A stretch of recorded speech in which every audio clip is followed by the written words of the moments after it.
Bonjour à tous. Donc nous, on a choisi de vous présenter une expérimentation qu'on mène actuellement sur Lyon concernant les jeunes de moins de 25 ans et la garantie jeune pour les non-francophones. L'idée, donc moi je suis Chloé Monin, je travaille donc à Forum Réfugiés sur le programme Accélère, et comme on en a parlé ce matin, on s'est rendu compte que les réfugiés de moins de 25 ans avaient des problèmes de solvabilité et que la garantie jeune n'était pas une réponse pour ceux-là. Alors, on va revenir sur ce qu'est la garantie jeune, justement par rapport aux questions de solvabilité, parce que je crois qu'il peut y avoir ça. Pardon ?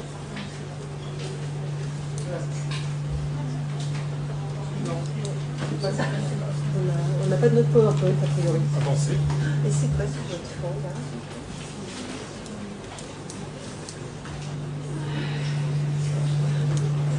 Bon, on fera pas PowerPoint, désolé. Vous allez être obligé de nous écouter. C'est ça qui fait beaucoup de force.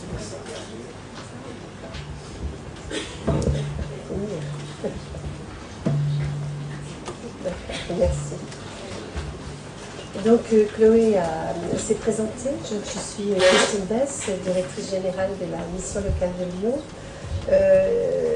J'indiquais tout à l'heure que effectivement je développerai un petit peu sur la garantie jeune de manière à peut-être à lever quelques ambiguïtés sur ce que peut être la garantie jeune et comment elle peut nous aider dans ce qui nous occupe aujourd'hui.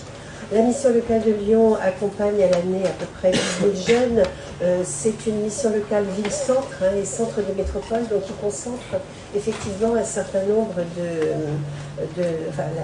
énormément de jeunes en situation de précarité. Ça peut être des jeunes en errance, bien sûr des jeunes réfugiés. Et notre principale problématique, c'est effectivement notre principal enjeu, c'est d'adapter nos modalités d'accompagnement à ces différents publics. Un mot effectivement sur la garantie jeune pour bien comprendre ce qu'elle est. La garantie jeune n'est pas un outil se substituant à des ressources. Ce n'est pas uniquement ça. La garantie jeune, c'est un dispositif d'accompagnement c'est un dispositif européen qui a été mis en place par l'Europe en 2013, qui vise à permettre aux jeunes les plus vulnérables d'accéder à l'autonomie. Parce que nous constatons effectivement dans les dispositifs d'accompagnement comme les nôtres que souvent vont à l'autonomie, vont à l'emploi, vont à l'autonomie sociale, ce qu'on appelle les jeunes les plus autonomes. Et là, le souhait avec la garantie jeune, c'est d'aller chercher des jeunes qui sont plus éloignés de l'emploi et plus éloignés des dispositifs d'insertion sociale.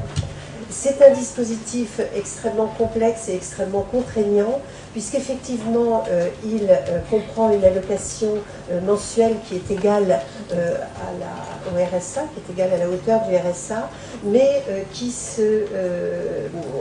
qui vient en contrepartie d'une mobilisation extrêmement forte du jeune, puisque pendant un mois, il doit être tous les jours à la mission locale, quasiment 5 ou 6 heures par jour, sur des dispositifs d'accompagnement qui sont un petit peu normés, mais qui sont malgré tout que l'on peut adapter, et justement c'est ce que nous verrons tout à l'heure. Et à l'issue de ce mois ou de ce mois et demi d'accompagnement, pendant le reste de l'année, qui comprend la garantie jeune, il continue à être accompagné par son ou ses référents, mais doit développer des démarches autonomes. Le principe de la garantie jeune, c'est un dispositif d'accompagnement qui est centré sur l'emploi. L'objectif, c'est de permettre à l'ensemble des jeunes intégrés dans la garantie jeune de prendre contact avec le monde de l'entreprise, de découvrir le monde de l'entreprise, ses codes, et bien sûr, autant que faire se peut, accéder à la fin à une situation d'emploi. À Lyon, la garantie jeune s'est mise en place à l'automne 2016, en octobre 2016, Et nous avons très rapidement, sur proposition de Chloé Monin, mis en place le dispositif Jeunes Réfugiés assez vite. Nous n'avions que très peu d'expérience de ce qu'était la garantie jeune, mais suffisamment pour nous dire qu'il fallait adapter le dispositif tel qu'il existait chez nous, et c'est peut-être ce que nous allons développer maintenant. C'est ça. Donc, en 2016, nous, dans le cadre du programme Accélère, on a accompagné 198 jeunes, dont 109 qui étaient considérés comme isolés, donc seuls. Pour 90% d'entre eux, ils étaient non francophones. C'était majoritairement des hommes, assez scolarisés dans leur pays d'origine. Enfin, on n'était pas sur une population très peu scolarisée. Bon, ils avaient fait quand même un peu d'études dans leur pays d'origine. Peu d'expérience professionnelle. Par contre, aucune expérience professionnelle en France. Méconnaissance des techniques de recherche d'emploi, mais ça, je dirais, comme l'ensemble des réfugiés que l'on accompagne. Et puis, pour un très grand nombre d'entre eux, pas de place en hébergement. C'est-à-dire qu'un jeune homme isolé, en bonne santé, sur Lyon et dans le Rhône, il n'est pas prioritaire du tout pour avoir une place d'hébergement en CADA, ni ADA, ni ATSA, etc. Et donc, du coup, beaucoup de hors-centre. Et dans le cadre du programme Accélère, on accompagne les hors-centres et c'est un public auquel on essaye de faire attention. Donc, on a ce public à accompagner. On a la mission locale qui propose la garantie jeune, mais la garantie jeune classique, les prérequis pour y entrer ne correspondent pas du tout au public non francophone. On a en parallèle l'annonce de la fermeture, de l'arrêt du versement de l'ATA, donc même les protections subsidiaires, quand on avait un jeune qui était sous PS, on se disait bon, allez, tant mieux, il a l'ATA, on va pouvoir peut-être lui trouver quand même une petite chambre à Doma ou essayer de trouver quelque chose, mais là, donc, en septembre, l'ATA s'arrête. Des gens, bon, forcément, quand on ne sait pas où est-ce qu'on va dormir le soir, s'inscrire et profiter pleinement des formations proposées dans le cadre de l'OFI ou même de Pôle emploi, etc., bah, c'est compliqué. Enfin voilà, ça reste des gens qui n'ont que dormi, qui savent. Enfin, donc ils ne s'inscrivent pas pleinement et qui ne peuvent pas bénéficier pleinement de l'intérêt de la formation. Et puis aussi un constat que bah, les jeunes, quand ils ont moins de 25 ans, ils sont sans ressources, et bah, ça va dans les économies parallèles, avec. Enfin voilà. C'est une problématique sociale plus. Ce que je voulais aussi développer en parallèle de la garantie jeune, c'est que nous avions déjà intégré, et d'autres missions locales l'ont fait sur le département et même au niveau national, puisque le dispositif est plus ancien dans certaines missions locales, il y a déjà eu des tentatives d'intégration de jeunes réfugiés dans la garantie jeune que nous qualifierions de droit commun, dans celle que nous mettons en place pour l'ensemble des jeunes que nous accueillons. Mais malgré, cela a été des échecs. Ça a été des échecs malgré la motivation de ces jeunes, malgré leur débrouillardise. Tout à l'heure, monsieur parlait de la dynamique de l'exil. Je crois qu'il y a vraiment cette volonté d'y arriver. Malgré tout cela, malgré l'acquisition pour un certain nombre d'entre eux des codes sociaux, parce que nous n'avons pas nous n'avons pas avec eux principalement des problèmes de codes sociaux, nous n'avons pas réussi à les intégrer et à les maintenir. On a pu les intégrer, mais nous n'avons pas pu les maintenir dans le dispositif droit commun de la garantie jeune. Pour la principale raison étant l'obstacle de la maîtrise de la langue, ce qui faisait que le premier mois d'accompagnement, qui est un mois très intensif, qui s'accompagne de beaucoup de collectifs, qui s'accompagne d'énormément d'activités qui sont interactives, ces jeunes étaient gênés et à certains moments se sont arrêtés, ont cessé le dispositif, à notre grand regret. Donc du coup, ce qu'on s'est dit avec un directeur d'une des missions locales de Lyon, c'était de se dire comment on verrait une garantie jeune qui répondrait aux besoins des réfugiés non francophones. Donc on a construit notre petit projet dans notre coin, sur un coin de table. Et puis après, on allait le présenter donc, à la directrice de la mission locale de Lyon, Christine Weiss, et puis à la directe, parce que la directe, c'est quand même le principal financeur, si ce n'est le seul, avec l'Union européenne, parce que ça, je crois qu'il y a un cofinancement FSE, mais du coup il fallait également arriver à convaincre la directe de l'intérêt de dédier certaines mesures garanties jeunes classiques à ces réfugiés. Donc après, alors, comment elle est faite comment on l'a conçue? Alors c'est une expérimentation, donc peut-être que ça changera plus tard, mais pour l'instant, l'idée, c'était de dire... Au départ, on est venu avec l'idée de 15 jeunes, on voulait qu'une cohorte. Et je me rappelle bien cette réunion, où ils nous ont dit, mais une cohorte, qu'est-ce que vous voulez en faire d'une cohorte? Vous ne pourrez pas en extraire des préconisations. Donc déjà, partons sur 2 cohortes. Donc on a 30 réfugiés. Il y a la première qui est intégrée au mois de mai, la seconde, donc on a 15 autres réfugiés qui vont rentrer le 11 septembre de mémoire sur une garantie jeune. On voulait les mêmes prérequis que pour les autres jeunes pour rentrer dans la garantie jeune classique, donc sans ressources, n'ayant aucune expérience du monde du travail en France, avec un niveau trop faible pour intégrer l'emploi ou une formation qualifiante. L'idée, c'est pas de mettre tous les réfugiés dedans, c'est bien de mettre les réfugiés qui sont non francophones et qui ne peuvent pas accéder aux garanties jeunes classiques. Hein, ou qui y accèdent, mais avec des échecs. Oui, ou avec des échecs, mais il y a encore là, je crois que c'était la semaine dernière, il y a un jeune qui a intégré une garantie jeune, voilà, il se débrouille en français, il n'a pas besoin d'un apprentissage linguistique spécifique. Il y avait la dimension d'être fortement motivé pour intégrer un emploi et une capacité à se mobiliser à plein temps. Peut-être pour expliquer cette notion de cohorte, je vais peut-être détailler un petit peu comment fonctionne la garantie jeune. Ce sont des groupes, effectivement, on appelle ça des cohortes, je sais que certains trouvent que ce n'est pas très joli, effectivement ce n'est pas très joli. Ce sont des groupes de entre 12 et 15 jeunes qui sont désignés par une commission adaptée sur la présentation de dossiers administratifs, de critères de motivation et de critères de ressources qui sont constitués et qui va travailler ensemble pendant un an. Ce groupe est constitué pour un an. Donc comme je l'indiquais tout à l'heure, pendant le premier mois, un travail intensif au sein du groupe. Ils travaillent sur la constitution de leur groupe, c'est-à-dire la capacité effectivement à apprendre à travailler ensemble, sur les codes en entreprise, sur la santé, sur le logement, sur tout l'accompagnement global qui vient en accompagnement à l'emploi et surtout sur la recherche d'emploi et le lien avec l'entreprise. Donc, la façon dont on s'est dit, on va garder exactement la même forme, sauf qu'on va, au lieu d'avoir les 4 semaines de SAS collectif, on a adossé à chaque demi-journée de garantie jeune classique une demi-journée de FLE.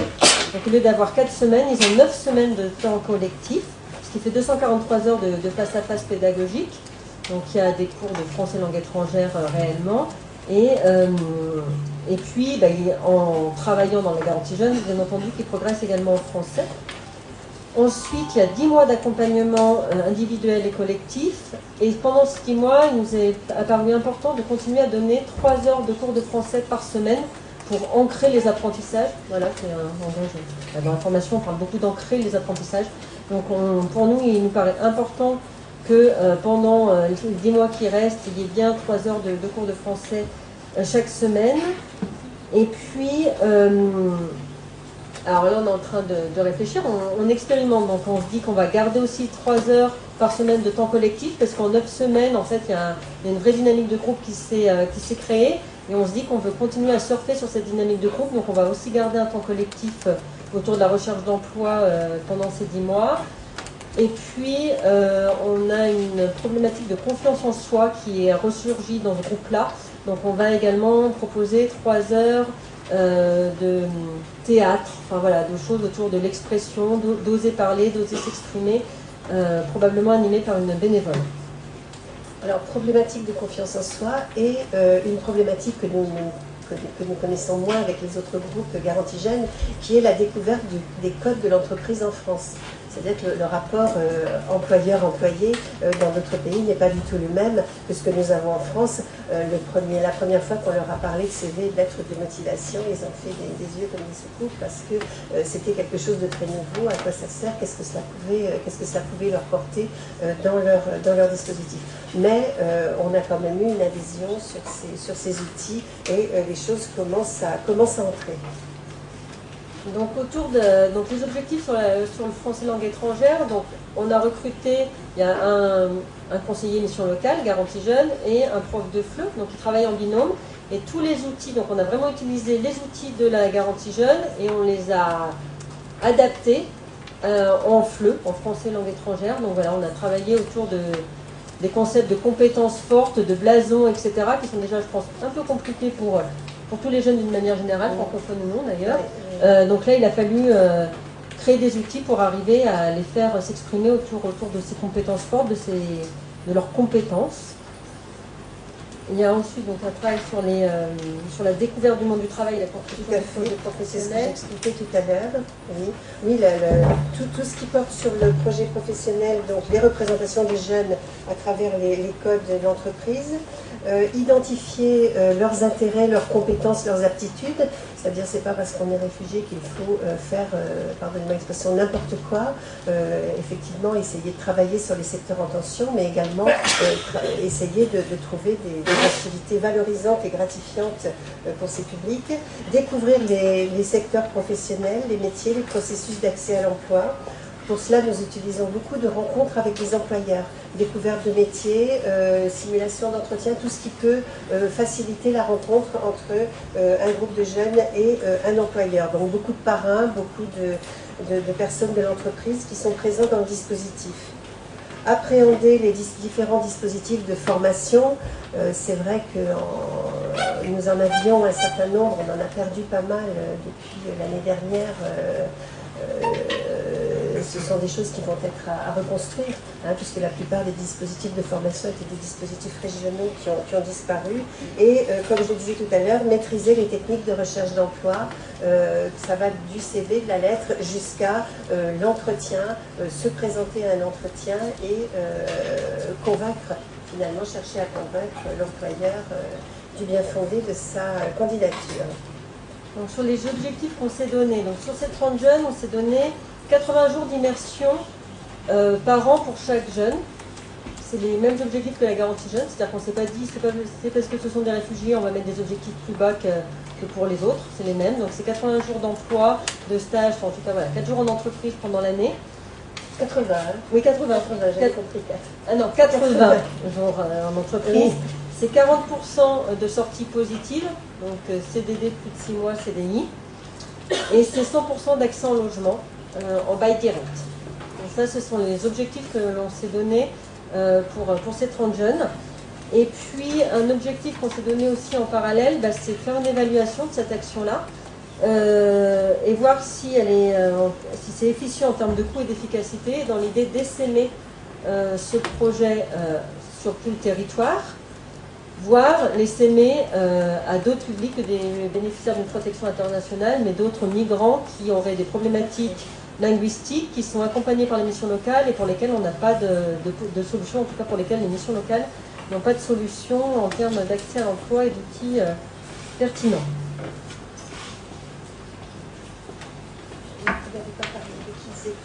Ah bah non, mais du coup on peut en parler. Donc, oui, on peut en parler parce que c'est important, je crois. Donc pour un peu étayer notre propos, donc ce premier groupe, il y en a 14 qui ont intégré donc, la garantie jeune le 15 mai. C'est 8 nationalités. Donc c'est pas que des Syriens, on a 8 nationalités, Guinée, Albanie, Syrie, Nigeria, Ouganda, Soudan, Érythrée, Kosovo. Et ce qui nous a surpris, dans le moment on a vu que le groupe se constituait avec des nationalités, peut-être certainement des cultures très différentes, et malgré tout, ce groupe est très homogène. Et une véritable dynamique de groupe s'est enclenchée. C'est un groupe qui est très soudé aujourd'hui, très solidaire, en ayant avancé dans cette démarche. Donc par contre, peu de parité, comme je vous disais, donc il y a quand même une majorité d'isolés, hommes, sur Lyon à l'heure actuelle. Donc là, il y a 11 hommes et 3 femmes. Un groupe assez hétérogène en termes de niveau de français, c'est-à-dire qu'on veut aussi utiliser cette garantie jeune comme laboratoire d'expérience. Donc on a pris des niveaux A1.1, c'est-à-dire qu'on a pris des gens qui ne parlaient pas du tout le français, mais pour lesquels mon équipe m'a fait remonter un vrai besoin de protection et en tout cas d'avoir des ressources parce que dans des difficultés personnelles, sociales, plus. Donc on a 2 niveaux à 1.1 et ça va jusqu'à 3 B1. Donc et on a des A2 et des A1.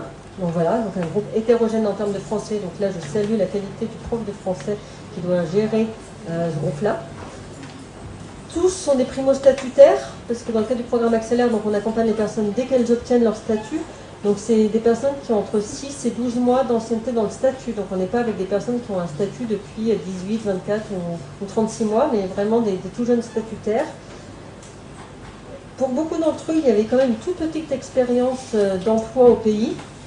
Alors voilà, avec emploi, pas forcément comme nous on l'entend, mais en tout cas, voilà, avec quand même eu une petite expérience au pays. Et 7 d'entre eux étaient en centre d'hébergement, et donc 7 d'entre eux étaient considérés comme hors centre, donc dans des, enfin voilà, plus ou moins à la rue, plus ou moins chez des gens, plus ou moins, on ne sait pas exactement où, mais voilà. Donc pour conclure, pour cette cohorte, ce groupe qui a démarré au mois de mai, il y a aujourd'hui 2 promesses d'embauche pour cet été. Il y a déjà eu 2 promesses d'embauche pour cet été. Les conseillers mission locale sont ravis de travailler, enfin la conseillère qui s'en occupe est ravie de travailler avec ce type de public parce que c'est vrai que quelquefois ça paraît plus, pardonnez-moi l'expression, facile qu'avec des jeunes mission locale traditionnels, leur motivation, leur débrouillardise, leur envie d'y aller. Et les jeunes sont extrêmement satisfaits d'être dans ce dispositif. Nous n'avons pas de défection. Nous n'avons eu aucune défection encore à ce jour-là sur ce groupe. On est une exclusion, oui, mais sur des raisons très particulières. Très très particulières. Mais sinon, effectivement, un peu de présence pour l'instant qui est bon. Oui. Et voilà, on espère pouvoir renouveler cette opération régulièrement. On aimerait que ce soit très généralisé. Voilà.